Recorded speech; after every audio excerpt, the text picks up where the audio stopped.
Tonight on News Watch, U.S.-Israeli airstrikes kill Iran's supreme leader. We'll have more on worldwide reactions coming up.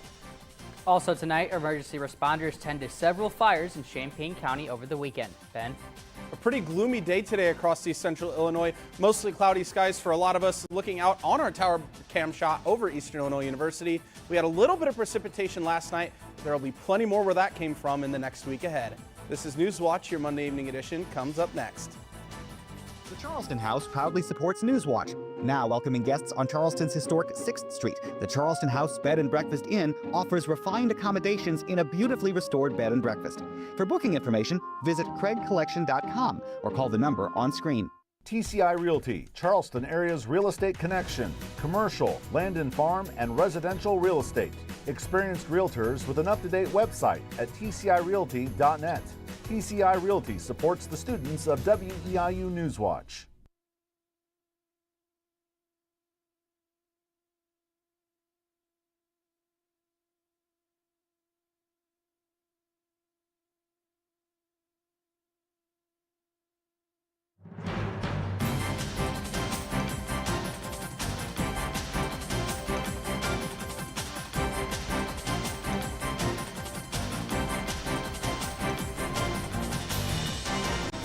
Top government officials are speaking out after U.S.-Israeli airstrikes kill Iranian Supreme Leader Ali Khamenei. Good evening and thanks for joining us. I'm Olivia Bennett. And I'm Andrew Spade. Maribel Gonzalez has more on how international tensions continue to grow.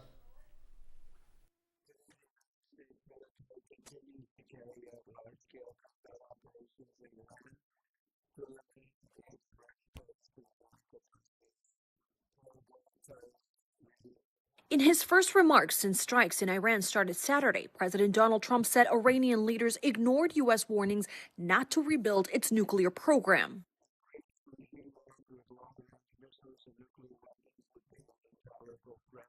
The president also told CNN Monday that the U.S. military is, quote, knocking the crap out of Iran, but the big wave is yet to come. At least 4 American service members have already been killed.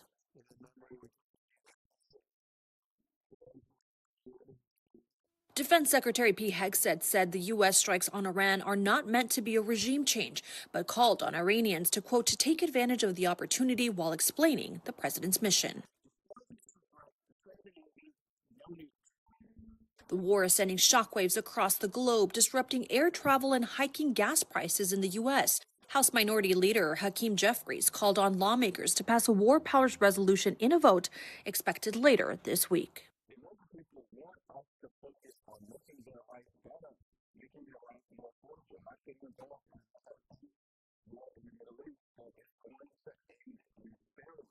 I'm Maribel Gonzalez reporting. Officials say the airstrikes also killed a growing list of Iranian senior officials, and according to state media, more than 150 girls at an elementary school. Iran is retaliating with strikes against its neighbors as its top official says Tehran, quote, will not negotiate with the United States.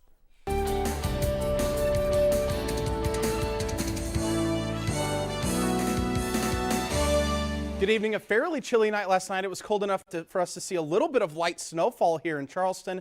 I snapped this photo on one of my walks from class here at Eastern Illinois University. This patch of grass had a little bit of snow on it. Most of that was melted off before the end of the daytime, though. High temperatures were up into the 40s for most of us today, including 41 degrees in Charleston. Some of our southern communities, though, only up into the upper 30s. Both Effingham and Robinson topped out at 38 degrees for our high today. Currently, area conditions are still right around those daytime highs. Mostly cloudy skies will be the theme for this week. We will continue to stay cloudy as we move forward, including tonight, down to 37 for our overnight low. We will have some rain moving in, and that'll be the start of what will be a very active week rain-wise, but we'll have the full recap on that coming up later tonight. Thanks, Ben. Speaking of weather, one day it's sunny skies with 60-degree temperatures, and the next you're grabbing a winter coat when you live in Illinois. Sometimes those dramatic changes can bring severe storms with very little warning. Emily Davis has some safety tips for severe weather preparedness week. Most days during the spring look like this, warm and sunny with people out and about and enjoying the nice weather. But severe weather can come at any time, so it's important for everyone to have an emergency plan for when it does. The biggest thing that you can do is have a plan, so know what you would do for various types of severe weather hazards, whether that be lightning or tornadoes or flooding. You can spot one tool for emergency safety on the side of the road, poles like these. In Coles County, they're a part of the outdoor warning siren system, designed to warn of approaching tornadoes and other major emergencies. Okay, that's, if you hit that one, it says it's an actual emergency. Coles County EMA Director Jim Hilgenberg is a part of the county's emergency response plan.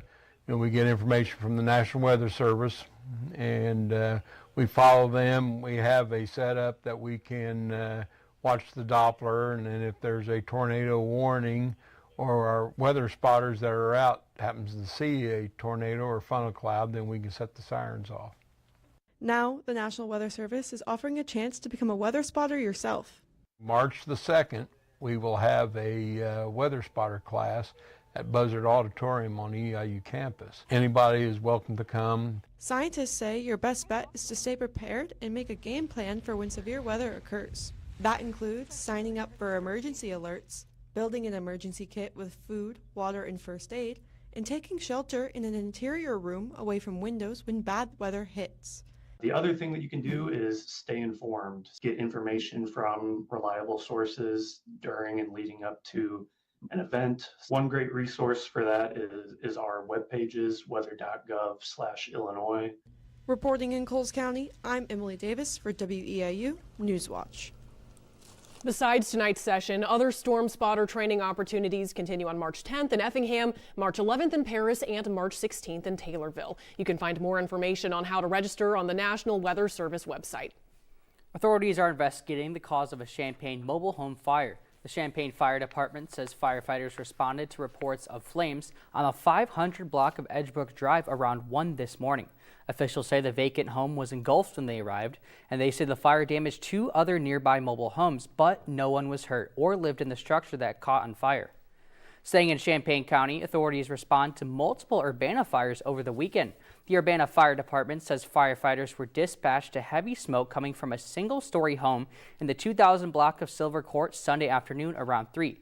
Officials say responders around the fire in the kitchen they found were fire around in the kitchen, and one person was taken to the hospital. Later that evening, around 10 firefighters say they responded to a detached garage fire on the 1200 block of Hill Street. Officials say the causes of both fires are still under investigation. Yet another fire broke out this weekend, this time in the village of Gaze. On Saturday, the Windsor Fire Department says it was dispatched to a burning garage attached to a 2-story house. Upon arrival, firefighters say the fire had spread to the structure's backside, roof, and neighboring houses. The department says they were able to extinguish the fire with an aerial attack, and officials say Neoga, Mattoon, and Shelbyville responders assisted. No injuries were reported, and firefighters say the garage is a complete loss and the house was significantly damaged. Emergency responders tend to a multi-vehicle crash with 7 injuries in Macon County. The Argenta-Oriana Fire Department says officials responded to a 4-vehicle crash involving a semi on I-72 near the Argenta exit early this morning. Officials say responders found a semi blocking all westbound lanes, a vehicle in the median, a vehicle in the ditch, and then another vehicle near the semi. Firefighters say they had to remove 2 people from their cars while officials cared for the other 5 victims' injuries. They say all patients were taken to a local hospital. Experts say 20 to 40 workers become trapped in grain bins annually, and nearly half of those incidents turn deadly. Local event organizers are working to change that. Stand Up for Grain Safety takes place March 30th through April 6th at the University of Illinois Feed Technology Center and will also be live streamed. The event includes hands-on safety demonstrations, information on the dangers of dust explosions and machine guarding hazards, and training on how to spot unsafe equipment. To register, visit go.illinois.edu/safety kickoff. The Illinois Department of Transportation announces a months-long bridge closure. IDOT announced today that US 40 between Montrose and Greenup will be closed for replacements over the Emberaw River. Officials say a detour will be posted directing traffic to I-70, and drivers are urged to pay close attention to changed conditions, obey posted speed limits, and allow extra time for trips through the area. This replacement is a part of the Rebuild Illinois project aimed to improve highways and bridges across the state. IDOT says the project is set to finish sometime in November. Cold weather couldn't keep local volunteers from raising money for Special Olympics Illinois this weekend. 67 people braved the icy water outside of Bryant Stadium at Eastern Illinois University on Sunday. The Lincoln Fire Protection District provided porta tanks for the plungers. Volunteers raised just over $9,100 as part of the event. Those involved say this year's plunge was the second coldest on record. The coldest was back in 2018.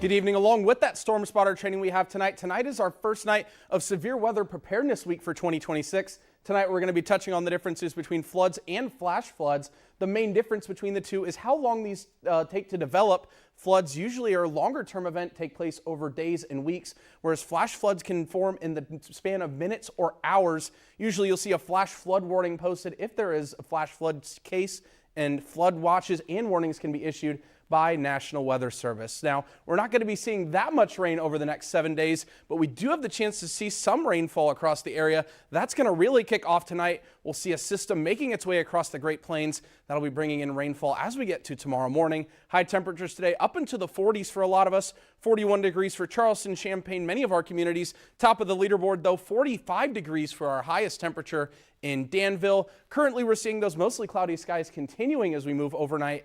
41 degrees still in Charleston, 38 degrees in Effingham under those mostly cloudy skies. Overnight tonight, see these temperatures dropping just a little bit, not too low, still staying above freezing. 37 degrees for our overnight low. We will start to see that rain approaching East Central Illinois. It'll really be overhead as we get to the morning hours tomorrow. You can see rain throughout a majority of our day for Tuesday. 47 degrees for our high. We will get a little bit of a break in the rain showers during the noon hours and the early afternoon hours, though we'll still see some spotty showers around that time. You can see that here on our Futurecast as we move this forward. Mostly cloudy skies will stay the theme as we move forwards, but right before sunrise tomorrow is when we'll start to see the first portion of the system making its way into our area. As we roll this forward, again, a little bit of a break from the rainfall as we get to the noon hour tomorrow. Still some spotty showers, but the real rainmaker is going to be coming in the afternoon and evening hours tomorrow. Very heavy rain showers as you get off of work right around 5 o'clock tomorrow. The heaviest of that rain is going to be mostly east of I-57 at that point.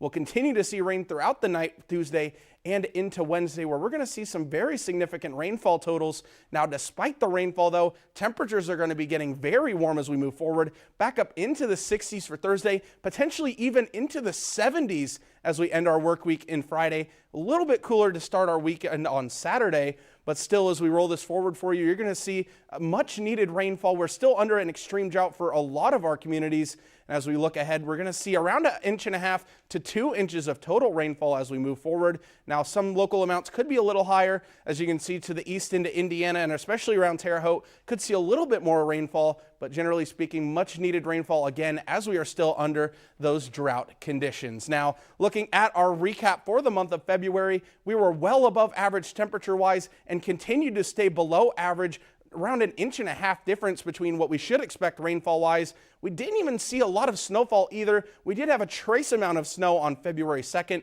but the one good thing out of all of this, we gained over an hour of daylight. We're officially at 11 hours and 17 minutes for yesterday for our daylight totals. We'll continue to gain all the way up until June when we reach the summer solstice. Looking at the 7-day forecast again, temperatures up into the 70s for towards the back half of our work week. 71 degrees on Friday, 70 degrees for Sunday. We will be a little bit cooler as we enter next work week, 65 degrees, still staying well above average long term. So temperatures are going to be nice, but you are definitely going to have to break out that rain gear. Yeah, I feel like we always talk about the temperatures, but man, I'm ready for some more daylight in the evening. Same. We don't talk about that enough. That's a good point. Well, thanks for your forecast, Ben. Still to come, although there wasn't a lot of rain in last week's forecast. Illinois State's campus had a flash flood over the weekend. Thanks for watching. This is Newswatch on WEIU. Hello, I'm Blake Wood, Eastern Illinois University class of 2006. I worked at WEIU Newswatch all 4 years of college and still have the collection of vintage shirts to prove it. The experience I gained at WEIU launched my career in TV news and public relations. Today, WEIU needs your help now more than ever. With the loss of federal funding, I'm asking you to join me in supporting the station. Visit WEIU.net to make your donation. What I'll always remember about WEIU are the lifelong friends I made and the professional experience I gained working at the station. It's where I anchored my first newscast, covered severe weather, and told stories that mattered to communities like Charleston, Arcola, Casey, and Paris. If you value education, local news, and local programming, please donate online or call the station. Support WEIU. Thank you. Hundreds of competitors from around the world came to Central Illinois over the weekend for an event organizers say the region has never seen before. I learned more about the personal connections behind the competition. During the week, Jonathan Henley works a 9-to-5 job in Paducah, which is located in northwest Kentucky.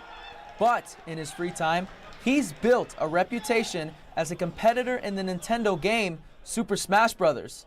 During his time as a student at Eastern Illinois University, Henley competed under the gamertag UKIT and found connection and community along the way. So I started carpooling with them, and then it became kind of like a little Eastern crew, you know.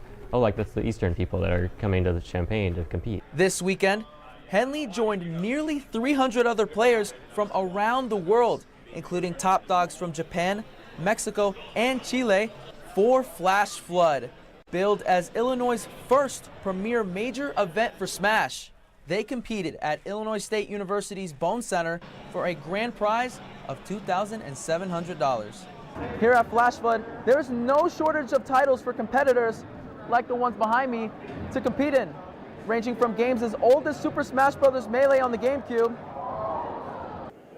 all the way to the newest title, Super Smash Bros. Ultimate on the Nintendo Switch. Hi, Adam. I didn't see you back there. Andrew Sheehan studies at Bradley University in Peoria. When he was called on to help organize this once-in-a-lifetime event, he knew his efforts helping the Smash scene in Illinois had paid off. We've been working on this for like well over 6 months now. It started out as honestly a bit of a pipe dream. We're like, what if we pooled our resources together, like tried to make something a little big? Pulling off an event like this comes with challenges, but Sheehan says those challenges also showed the connections built among these competitors. Most of this was just us, like a bunch of broke college kids doing our best to build this up as much as we can. Just getting to be here, seeing people enjoy the event, that's where the payoff is. In Normal, Illinois, I'm Austin Perez with WEIU Newswatch. But that's it! Spargo's forced to air dodge, and Zach takes it game 5 against Spargo! Events like these occur only a few times throughout the year in big cities worldwide. For an event to reach major status, participation from many of the world's top-ranked players is required, as well as a healthy attendance number. Coming up tonight in sports, EIU men's basketball is heading to Evansville, but it didn't come as easy as you may think. Also, 7 athletes from a local high school embark on a new journey.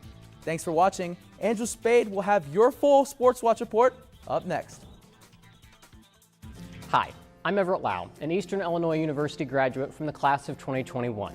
As an Edgar County farm kid, I grew up with a childhood dream of becoming a broadcast meteorologist. I spent a lot of time in the WEIU studio during my 4 years in college, and that's how I got to this studio, WTHI TV in Terre Haute, Indiana. WEIU prepared me for long nights of tracking thunderstorms, fine-tuning details of approaching winter storms, and how to be a broadcaster in general, whether it was weather, news, or even sports. I needed WEIU to achieve my dream, and now WEIU needs me and you to help carry out its mission of setting up students for success. Please consider making a financial gift to support WEIU so the station and its dedicated staff can continue operating this outstanding training ground for aspiring broadcasters, journalists, and scientists. Your gift can allow local students like me provide local programming for our local communities. Learn more at WEIU.net or by calling the station. Thanks for watching.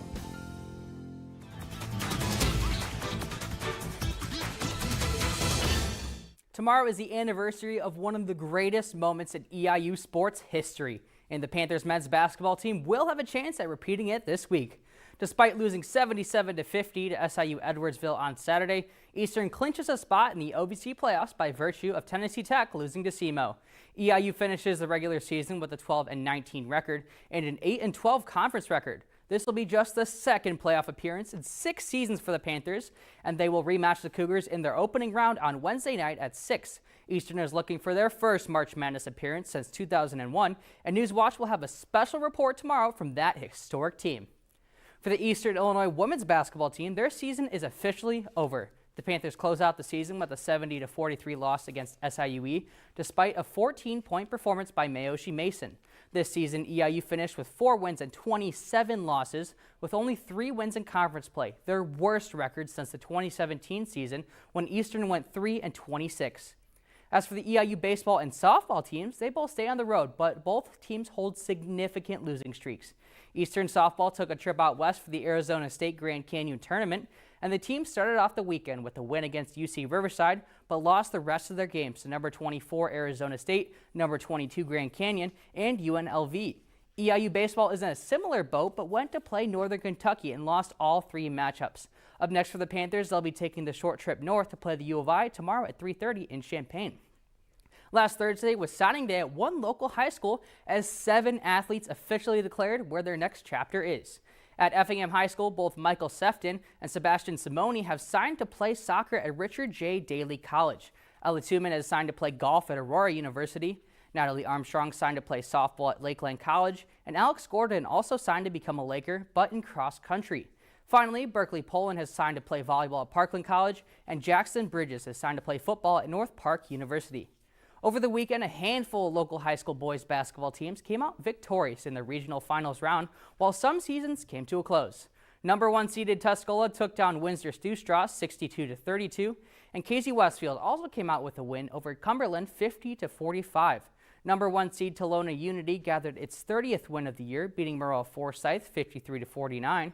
Muhammad Seymour was the last Apollo Conference team standing, but fell 68-61 against Champaign Centennial.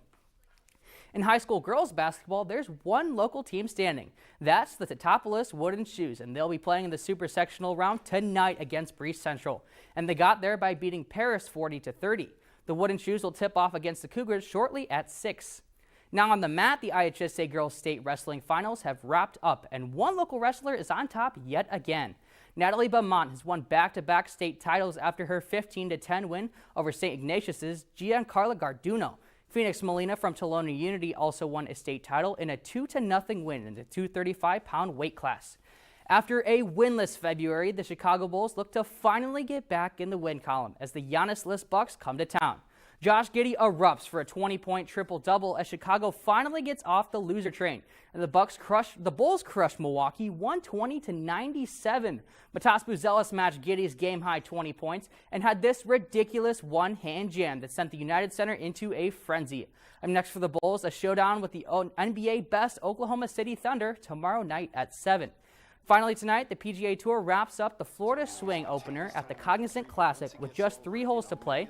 2019 British Open champion Shane Lowry led by 3 and had the trophy in his hands, but then disaster struck.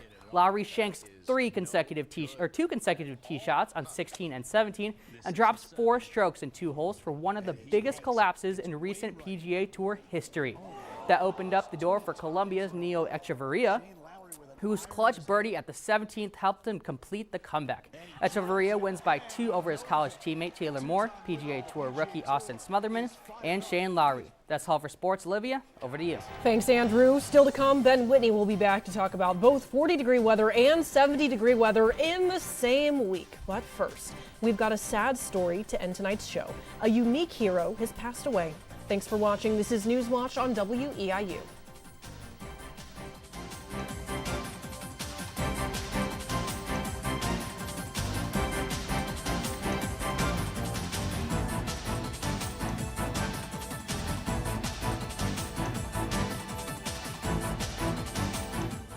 Report is back for season 15. We travel to the University of Illinois to meet veterinary experts in dermatology, oncology, and cardiology. Plus, we take our cameras to a central Illinois zoo and a wildlife rescue center. Be watching Monday at 7 o'clock on WEIU.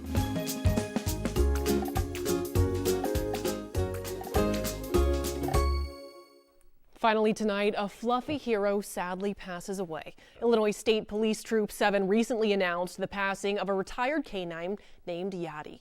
Yadi served in the ISP from 2013 to 2020 and celebrated his golden 14th birthday in January. In a Facebook post, ISP says Yadi passed away in the arms of his handler and that he will be missed.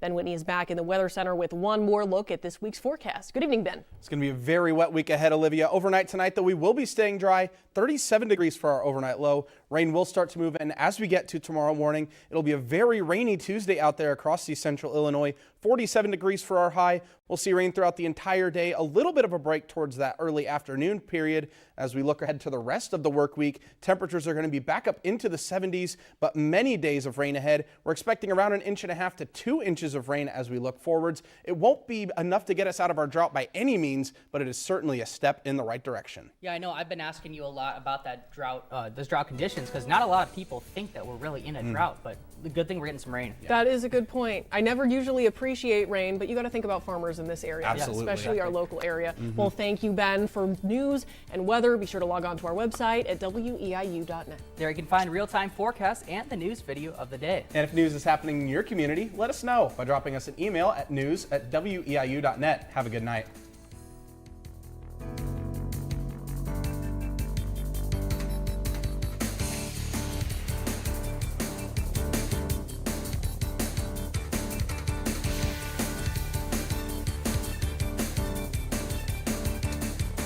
The Charleston House proudly supports Newswatch. Now welcoming guests on Charleston's historic 6th Street, the Charleston House Bed and Breakfast Inn offers refined accommodations in a beautifully restored bed and breakfast.